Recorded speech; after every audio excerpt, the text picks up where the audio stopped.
Now let us start with a new chapter, confirmal mapping. Suppose let us consider a function w is equal to z square. Substitute z1 is equal to 2 plus 3i here. So w is equal to w1.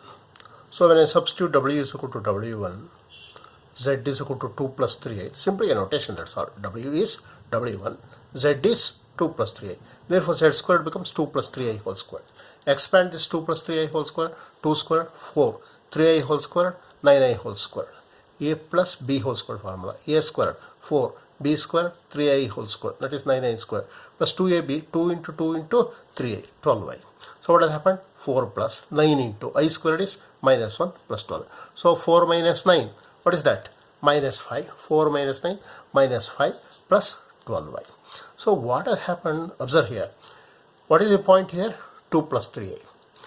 Where is that point? Along x-axis 2 units, that is 1 centimeter, 2 centimeter, right? Along y-axis 3 units, 1, 2, 3. So this is the point. Z1 is equal to, the point is 2, 3, Z1. This Z1 is transformed to a point minus 5 plus 12y. Where is that point? Minus 5, 1, 2, 3, 4, 5. Minus, this side, minus 5, right? 12 down, 1, 2, 3, 4, 5, 6, 7, 8, 9, 10, 12. So therefore this point is minus 5, 12. So what has happened? This Z1, which is in the xy plane, it is transformed to a point W1 minus 5, 12 in the UV plane. That is the work of a transformation W is equal to Z square. Now suppose if I take several points forming a curve C1, observe, suppose if I take several points which forms a curve C1, this curve C1 is, suppose if it is transformed to a curve say C1 dash. Similarly, another curve C2 which is intersecting at an angle theta with C1 is transformed to the curve C2 dash, forming an angle phi in such a way that this theta is equal to phi when measured in the same direction. Then this transformation or a mapping is called as confirmal mapping. So what do you mean by confirmal mapping? A curve C1 is transformed to say a curve C1 dash. Another curve C2 which is intersecting the curve C1 at an angle theta is transformed to C2 dash. Now suppose if this angle theta is equal to phi when measured in the same sense, when measured in the same direction, and when measured in the same way, suppose if this angle theta is 30 degree, here also phi should be 30 degree, then we say that the mapping is conformal. That is what I have written. By a transformation W is equal to Fz, if C1, C2 are transformed into C1 dash, C2 dash, as shown in the figure, where phi is equal to theta, right? Where phi is equal to theta, when measured in the same direction, we say that the mapping is conformal at this point Z0. Right. Now, suppose, I told you already, f of z means they are examples of functions of z, or f of z is equal to z square, f of z is equal to e to the power z. They are functions of z. Suppose in a function, if a function f z is such that f dash z naught is equal to 0 at the point z is equal to z naught. That means if you take f z, you differentiate that, you will get f dash z. Suppose at z is equal to 3, if it becomes 0, then at z is equal to 3, it is not conformal.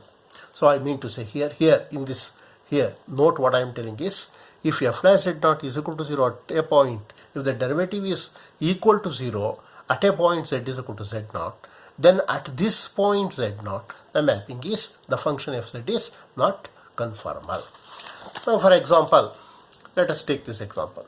Discuss the transformation w is equal to e to the power z. Now w is e to the power z. Let us differentiate this with respect to z. dw by dz is equal to differentiation of e to the power x. E to the power x in the same way, differentiation of e to the power z is e to the power z. Like that you can think. dw by dz is e to the power z. And it is not equal to 0. Whatever the value of z, even if I give z is equal to 0, e to the power 0 is 1. If I give z is equal to 2 plus 3i, e to the power 2 plus 3i. Whatever you give for z, it is not becoming equal to 0. Right? For any point z, Therefore, this w is equal to e to the power z is confirmal at all points, because derivative is not equal to 0 for any value.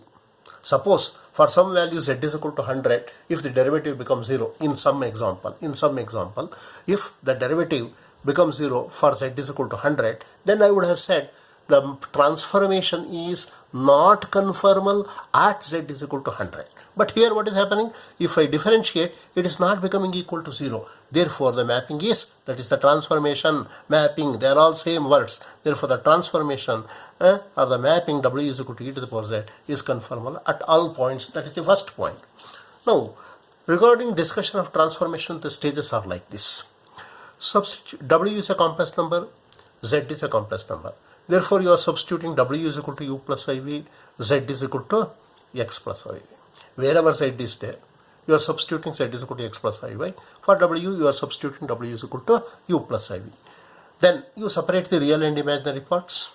After that, you bring the relation between u and v. Then you trace the curve. This is the stage. So therefore, let us substitute w is equal to u plus iv, z is equal to x plus iv. So what happens? Here I am substituting w is u plus iv is equal to e written as it is, z is x plus iv. So this implies this u plus iv is equal to e to the power x, write that as it is, e to the power iy, e to the power x plus iy, it is breaked as e to the power x into e to the power iy. Now, what is e to the power iy? Use the formula, e to the power I theta is equal to cos theta plus I sin theta. So therefore, this e to the power x written as it is, e to the power iy, what is e to the power iy? Cos y plus I sin y.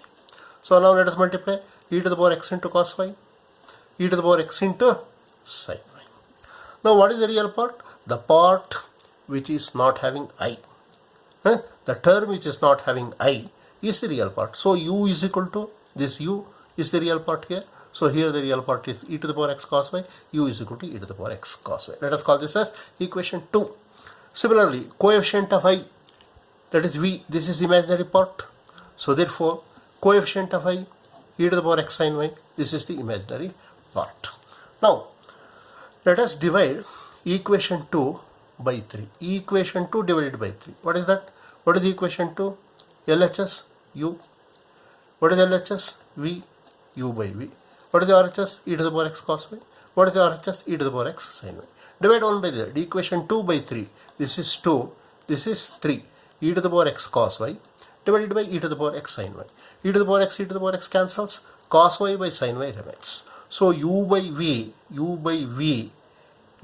here, this u by v is equal to, right? You are observing, cos y by sin y is cot y. U by v is equal to cos y by sin y, that is cot y. Let us reverse this. If I reverse 1 by cot y, 1 by cot y is tan y. 1 by cot y, if I reverse this, 1 by cot y is tan y. U by v, v by u. So what has happened? V is equal to u into tan y from this. Okay, let us keep it. Let us call this as equation 4. Now, observe. From equation 2, clearly observe, right? From equation 2, this one. From 2, here I am connecting. From equation 2, what is my cos y?